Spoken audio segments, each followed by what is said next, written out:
Hi everyone and welcome to the HaPi Podcast, Healthcare and Pharmaceutical Insights. Series 2 is all about a day in the life of. I'm looking forward to spending time with a variety of different people in the healthcare and pharmaceutical industry, discussing what it is that they do on a daily basis. So sit back, relax and enjoy. Hi everyone and welcome to HaPi Healthcare and Pharmaceutical Insights podcast. We're on a new series now and I'm delighted to welcome Roger Morrison with me today. So Roger is going to kick off our series and talk about a day in the life of an RBM. And for those that don't know what that means, it's a Regional Business Manager, which is a role that I am very familiar with, but many of you watching this perhaps are not as familiar. You've seen the job title, you've spoken to people, but what do these guys really do? What motivated them to get involved in this? So I'm really pleased that Roger's joined us. Roger said to me before we jumped on that he was slightly nervous about this, but I don't think he is. I think he's quite relaxed and quite calm, and and it's good to have you on, Roger. Welcome. Do you want to give an intro to everybody, just in terms of who you are and a little bit about your career history as well? For sure. Thanks, Colin. Thanks. Yeah, a little nervous, of course. I did say yes because I thought this would, I'd step out of my comfort zone a little bit and do this. Good stuff. And enjoy it at the same time. So thanks for the opportunity. So Roger Morrison. I've spent most of my career as an RBM actually. I started off with it was Rumpelink Rohrer at the time, way back in September '91. I was on a 6-month contract, and then I got a full-time job in March of '92. So and I've spent all of that time essentially in the same company, which laterally is Sanofi. Now, first 7-8 years of that were as a representative, and I was based where I was born and grew up in Belfast. So various different patches within Northern Ireland itself. But an opportunity came about with a merger between HMR, Hoechst, Marion Roussel, Rumpelink Rohrer became Aventis, and an opportunity to become an RBM arose, which meant I had to leave. And I was prepared to do that. I thought, you know what, life's too short. And so at the beginning of 2000, Aventis was formed out of those two organizations. And I took the opportunity to tackle Scotland as a region. So I left Belfast, went to Glasgow. The appeal there was essentially that people are quite similar, like similar outlook and so on, So I thought if I'm gonna leave home, potentially for good, then I'll kind of make that tentative step to my cousins in up in Scotland, as it were, So that was 2000. So subsequently, then the company has just changed. Inordinately. I mean, from even the RBM role as it was to what it has become, in the last few years, particularly since post-COVID. The time that I've spent is most of it's largely been within diabetes, that therapy area, which I'm quite passionate about, love, enjoy. But initially it was rheumatology when I first started. So we had a couple of things that we launched, rheumatology and cardiovascular. So back had an old NSAID, topical gel and a beta blocker. So this is how long ago we're talking. So that's kind of a very potted history, Colin, of the last 30 years. And you and I just kind of reconnected again because obviously your situation's changed. You've moved on. You've taken an opportunity to exit from Sanofi and doing one or two things yourself just now. So we just reconnected, obviously, from that perspective and ongoing discussions about that. But I do remember, I was certainly very back in the early days of my recruitment career when we were doing, back in the day where there was loads of jobs in the Daily Telegraph on a Thursday. And we were recruiting in volume for RPR or Aventis at the time. And you and another person who will remain nameless had a kind of very funny reputation of interviewing at that time, where you would almost do that kind of good cop bad cop type of routine. Yeah. And that other person I'm still very much in contact with, and but it was obviously it worked well for you at that time when you were interviewing. It did. That other person eventually became my boss. Yeah, well, exactly. Yeah, I know. So yeah, that's where obviously I kind of remember you from, and obviously things are changing for you now, but hopefully we were able to recruit quite well by that methodology. By the way, it was you know who your training team always get firsthand in-depth experience, because you got these residential courses that used to happen quite a lot, and they have inside knowledge of who it is you recruit, and we were always me and the other chap were always applauded for how well we recruited. Yeah. So yeah. Yeah, but we'll never. We know what that other chap is like, so we'll certainly not be because his head's big enough, mind you. So we'll not give him any more praise on that side of it. But I do remember that. I do remember that well. So the majority of your career, certainly in the has been as an RBM. And this series that we're doing on HaPi is all about the day in the life, and perfect candidate for that in terms of what a day in the life is like for an RBM. So what does a typical day look like for an RBM? Okay. So, yeah, I mean, I've hinted at it already. The job has changed quite a lot in all those years. Mm-hmm.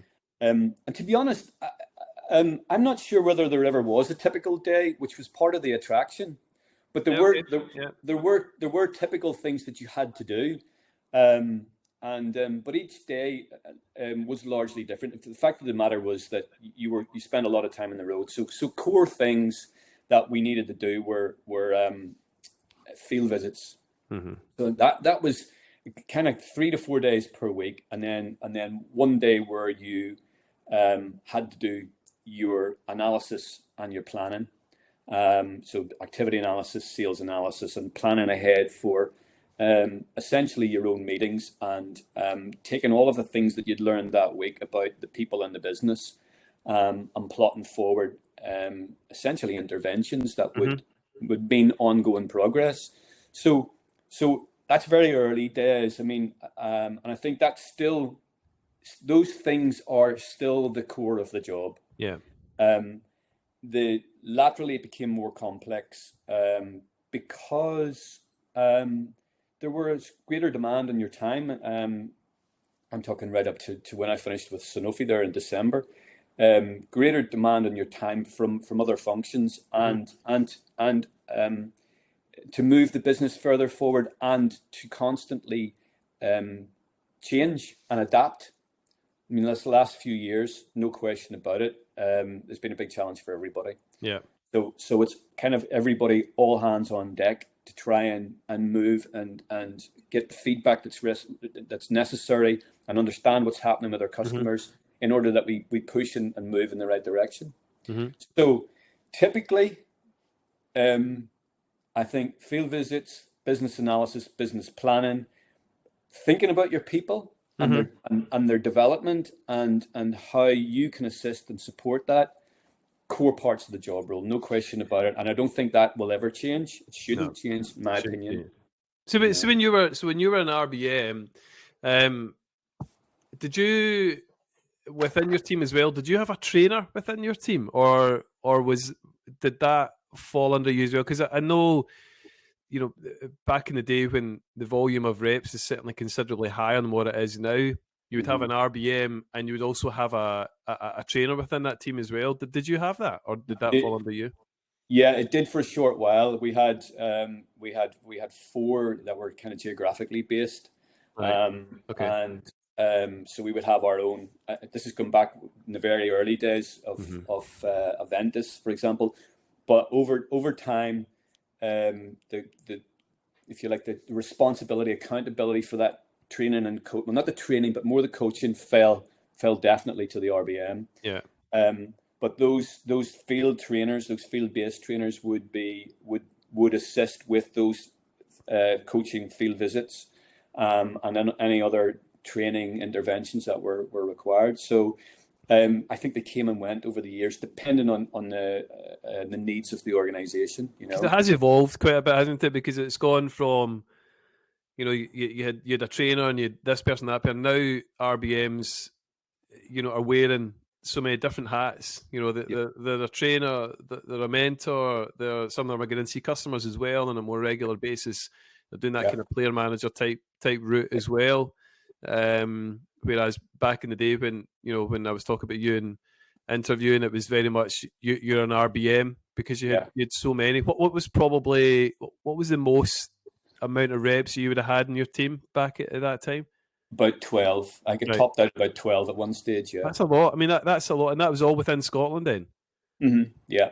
So it's a lot. It's a lot to kind of look after, do the field visits and make sure. Plus everything else that you just say you need to be involved in, head office meetings and such like, as well. It's a complex role, no question, but it's got more and more complex. And I think from the point of view of maintaining relevance to your customer and their patient needs, plus the interpretation of policy on the ground can be very different. Yeah. So we've laterally spent a lot of time understanding what is going on and how our customers are reacting or acting on that, So that's that in itself, the whole piece around insight gathering and planning as a result of that, and being agile enough to move with whatever way it's shifting is takes up a large chunk of the time too. So for the newer potential RBMs wanting to get involved, that's a pretty key piece of work. Yeah. So when you became an RBM, did you have an idea or an expectation of how that day or that week or that month would look, or did you come into it completely open and just say, right, let's just go? Did you have an idea of what it was going to be like? I did, based on the kind of that sort of traditional kind of like outline. That's your playing field, if you like. Yeah. And within that, any given week, you are expected to do 3-4 field visits with each of your team, and then you've got a day admin to one side. How you manage that and how you deliver that is entirely up to you. I had a good boss at the time who was kind of like, just deliver on the business. Here's the rules of the game, but ultimately what matters is the numbers at the end of the day. The scores on the doors, as he used to say. And so it was quite simplistic. It really was. And you mentioned there previously about the player manager type thing. As the years progressed, that became more and more apparent, and that's a part of the job role.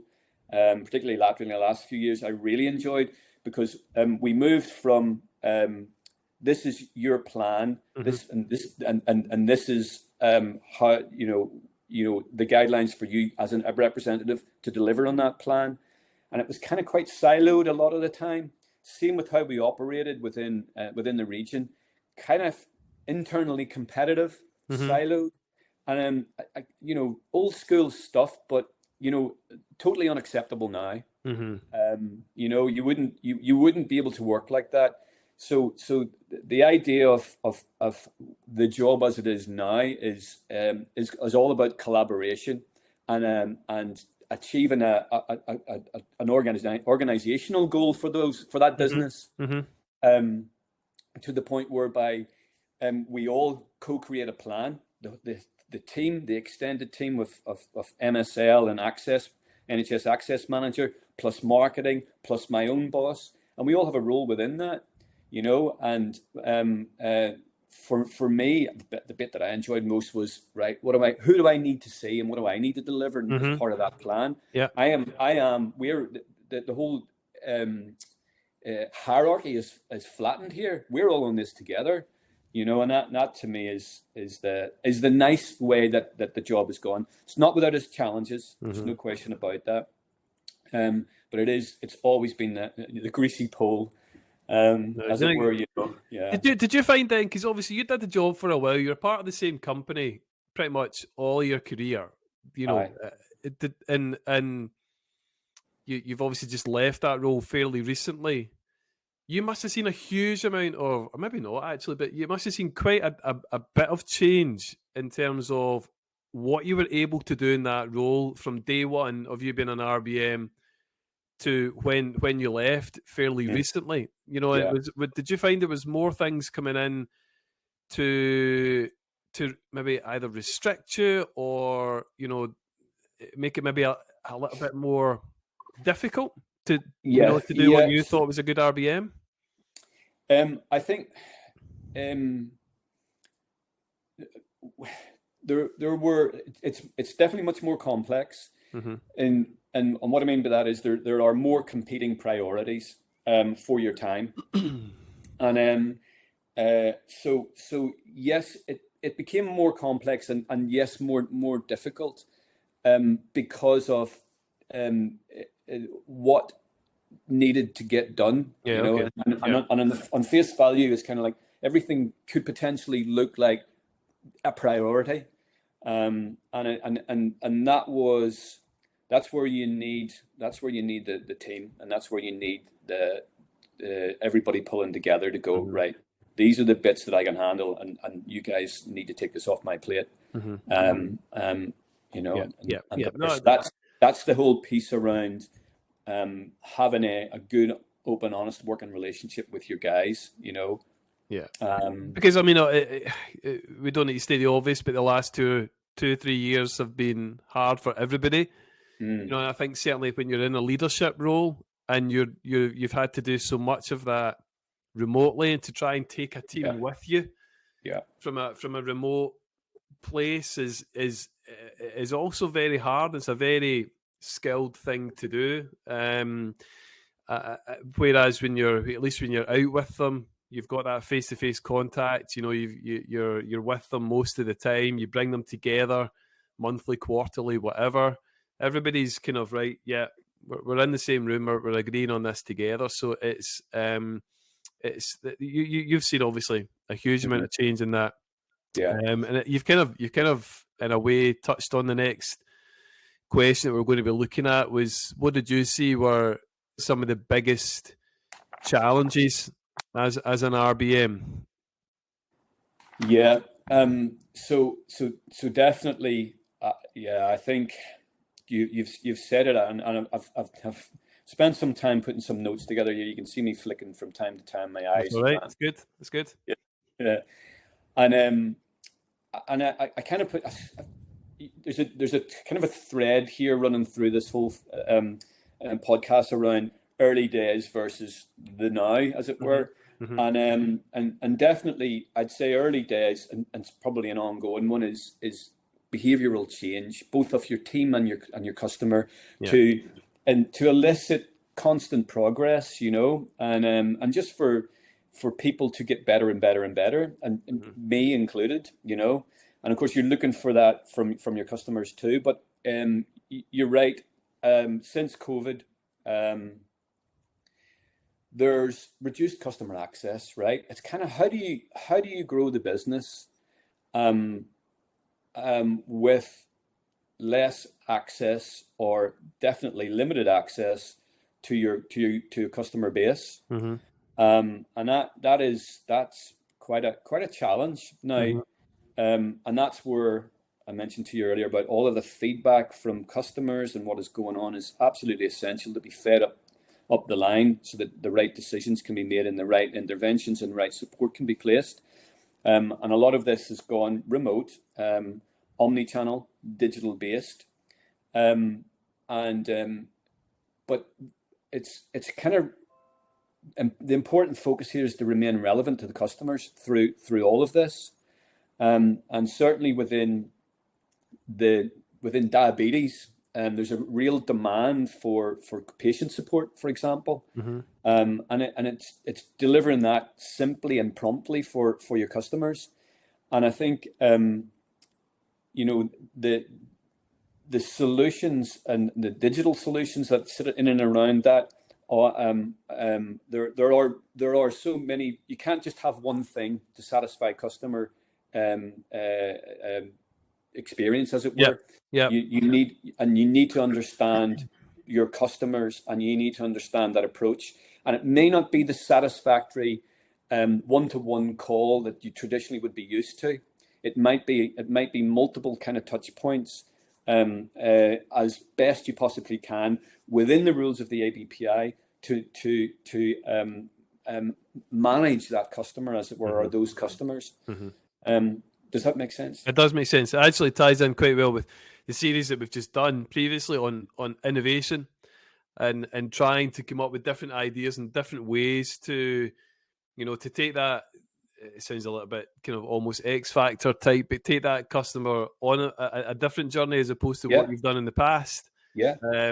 And work with them on that. Work with them. How can that customer work with you to create that new solution on that new idea?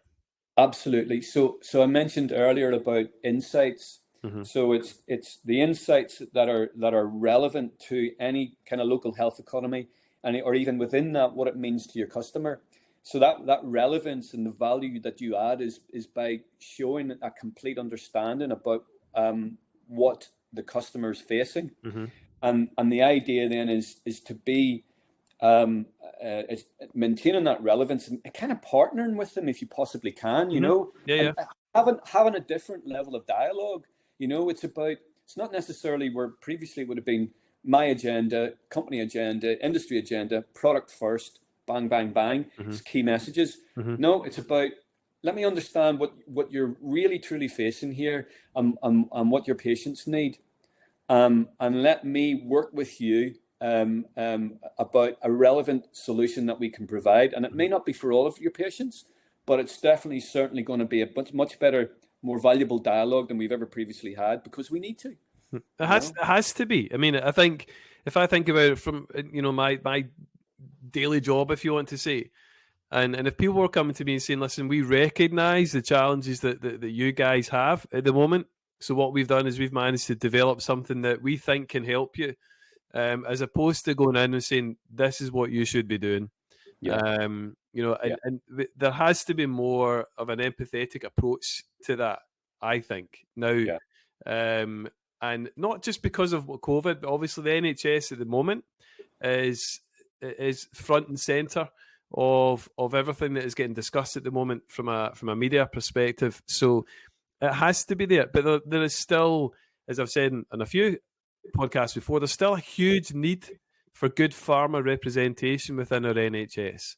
Whether it be managers, reps, MSLs, clinical advisors, there's still that need there.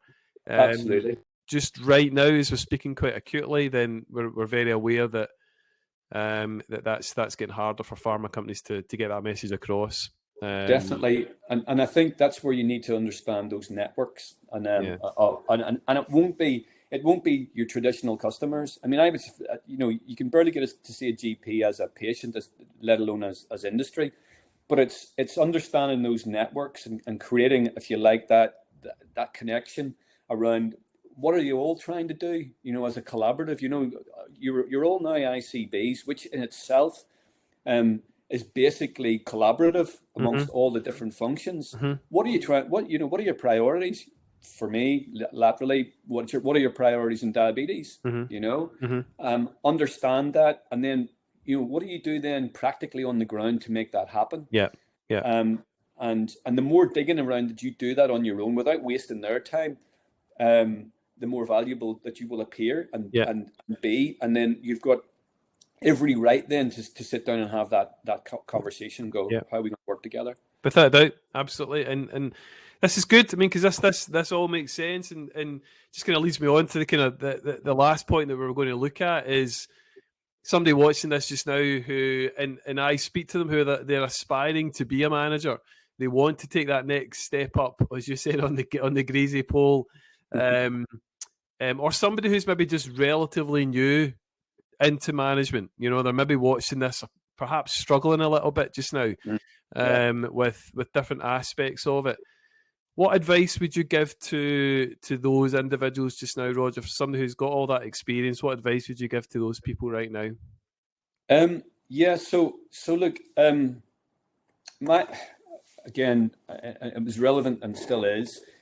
my old boss said, look, if you're into regional management and you're not interested in people, then it may not be a long-term thing for you, you know. But that's cool, and I understand why people would want to get to do this job, and it may be part of their development plan. But I guess it's take the time to understand your team and listen like you've never listened before. Yeah. If you're depending on the length of time you plan to do the job role, manage people how you wish to be managed yourself. These are all quite sort of essentially trite kind of things, but it's true. You know, how do I want to be managed? How then would my people wish to be managed in turn? You don't have to be an ogre, you know, but I think trust in your people and work with them, because you know you won't have all the answers, and if they know you don't have all the answers and you're working with them to find out as many answers as you possibly can, then they will follow you. Yeah, they will just simply follow agree. you. Absolutely agree. Yeah. No, without a doubt. And you could probably think back to from your experience of people that you've managed that, you know, that have gone on to do really well as well. And I'm sure you're going to probably turn around and say to them, they've all done that, and it's all been down to me. But you know, and I think it's good in times like this just now. You kind of do perhaps reflect on that and go, actually, I must have done all right that, because such and such is now in this position, such and such in that position. People come and go within teams, you know, and when you've been part of a business for as long as you have, and you've been a manager for so long, you'll have seen a number of people come into the business and exit the business for a variety of different reasons. But I'm sure you can think back to a few that you go, yeah, do you know what? I'm quite proud of the work that I put in there. Yeah, and do you know what? And I mean, to kind of the part and shot and all of that, to anyone taking this job on is enjoy it. It's enjoyable to watch your people develop and watch the business develop, but I think it's a big responsibility. And it's also a big privilege. Yeah. No, don't forget that. Yeah. Great advice. It's a huge privilege. It's, as you say, it's a great responsibility, huge privilege. I'm not a manager in terms of the way that you are, but one of the things that, you know, occasionally, because I've been in recruitment for so long, there was an example recently of a guy who I got his very first job, and he's now country director over in the States of the same business. That's not all down to me, but it's certainly down to it gives you a sense of satisfaction going, well, you've played a part in that person's career. You've played a part for me on a kind of short-term basis of saying, you know, welcome to this industry, so to speak. Good luck in your job, and etc. And he's, between the two of us, he's made the right decisions and moved on and progressed. And you'll see that in management as well. And I'm sure there's experiences on the other side of the fence as well, where you probably laugh to yourself and go, why on earth were they part of my team, and it's possibly better that they're not part of the team anymore or industry anymore as well. That's life, isn't it? That's it. So life is changing, obviously, for you just now, Roger. And yes, it is. Giving you an opportunity now to, I know you've not put your feet up. I know that's not the case at all, because you're doing some things, but I reckon you'll still be involved in some kind of role of influence, shall we say? Yeah, you know, I think so. And so I'm kind of in an adjoining industry, as it were. So I'm acting as an associate consultant to Pit Stop for Diabetes, which is a kind of a training. It's a healthcare professional training organization that trains people through various stages of their diabetes need, as it were. So I'm helping Anne and her daughter Lauren with that at this point in time. Good. And that is that's quite exciting, actually. Good. There's lots to be done. Well, that's clear that obviously diabetes, because I mean it's been it's not just been your job, if you know what I mean, for the past 30 odd years. It's something that you've got a genuine interest in, because you're showing that now by continuing to work in it and to get involved in it. So that's good. That's absolutely. And if there's a passion within there, then that is, I'll use the word grease again, but that'll grease the wheels of your motivation, if you know what I mean. Without a doubt, yeah. Makes life easier. You kind of like, you find your passion. Essentially, you don't have to go to work. Like you're going to work, No, you've nailed it from that side of it. You're absolutely right. And throughout the course of a year, people have often, maybe just reflected over Christmas and New Year, thinking, right, how's this year been? Don't get me wrong, I don't think everybody jumps out of bed every single day and go, yes, I'm going to work, brilliant, love this every day. That's not real. That's not real life. But if you can look back in the year and go, do you know, it's not actually been a slog. I've enjoyed it. I enjoy what I'm talking about. I enjoy who I'm talking to. I enjoy the subject. And there's ups and downs in any job, but as you say, if it comes naturally to you, and there's no effort, so to speak, then that's a great place to be. That's a really good place to be. Roger, listen, it's been brilliant spending time with you. You didn't come across in any way, shape, or form as anxious, or there's a dog barking there. Brilliant. So we've gone through half an hour without a bark from a dog, and there you go. He's woken up. So thank you for giving us time. And listen, I wish you every success and whatever happens over the next weeks and months. I'm sure you and I will continue to keep in touch. Thank you, Colin. Really enjoyed it. You're welcome. Take care. You too. Cheers.